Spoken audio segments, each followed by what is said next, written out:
Hey everyone! Since mid-November 2024, New Jersey has been buzzing with mystery.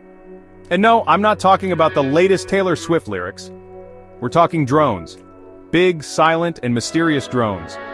These sleek giants, some as large as SUVs, have been spotted hovering over significant locations like the Raritan River, Round Valley Reservoir, and even the Picatinny Arsenal military base. They've even been seen near former President Trump's Bedminster golf course. And guess what? They fly with their lights off. Creepy, right? Residents are understandably freaked out. One person said, "I saw a large drone hovering over my neighborhood late at night. It was completely silent and unlike anything I've seen before." Another concerned local added, "We are worried about our safety. Why are these drones flying here and what is their purpose?"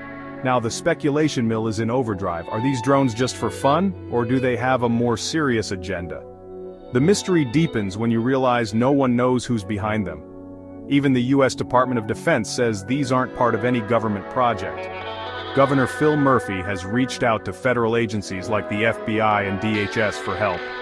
They say the drones don't pose an immediate threat, but their presence near sensitive spots like military bases raises big red flags. Drone experts are scratching their heads too. They think these could be for recreational or commercial purposes, but the size, patterns, and locations make them unusual. Some even suggest they might be misidentified aircraft or celestial objects. Authorities are urging everyone to stay alert.